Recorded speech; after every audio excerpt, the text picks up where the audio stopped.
আচ্ছা বলুন তো কেন বলা হয় যদি আপনি পৃথিবীর সমস্ত ধনী ব্যক্তিদের থেকে তাদের সব টাকাগুলো নিয়ে প্রতিটি গরিব মানুষের মাঝে সমানভাবে ভাগও করে দেন তবুও কিছু বছরের মাঝেই আবারও সেই সমস্ত টাকা ওই ধনী ব্যক্তিদের পকেটে চলে যাবে আর গরিব মানুষগুলো পুনরায় মাগুর মাছের মতো যে কাদাতে ছিল আবারও সেই কাদাতেই লেপটালেপটি করতে থাকবে।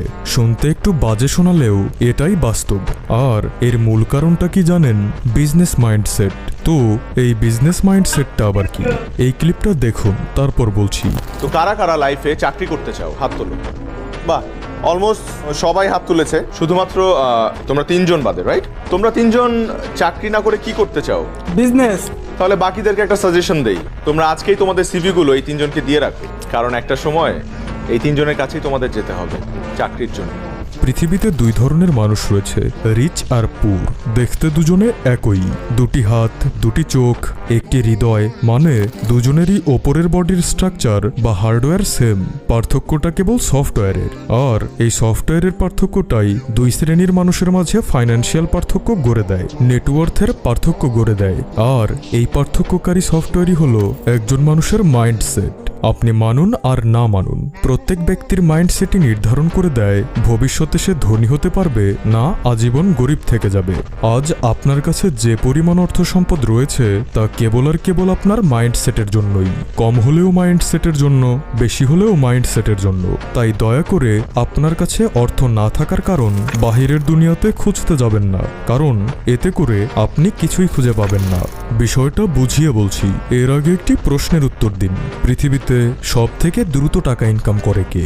উত্তর হচ্ছে ভিক্ষুক। সে চাইবার মাত্রই টাকা পেয়ে যায়, মানে সে একজন লোকের কাছে ভিক্ষা চাইল। যদি লোকটা তাকে ভিক্ষা দিতে ইচ্ছুক হয় তবে সেই লোকটা ওই জায়গা থেকে সরার আগেই তাকে টাকা দিয়ে দেয়। এরপর যে সব থেকে দ্রুত টাকা আয় করে সে হচ্ছে একজন রিক্সা চালক। মানে রিক্সা চালক যাত্রী ওঠানোর পর ম্যাক্সিমাম 10 থেকে 15 মিনিটের মাঝেই টাকা পেয়ে যায়। তারপর যে সব থেকে তাড়াতাড়ি টাকা পায় সে হচ্ছে একজন দিনমজুর।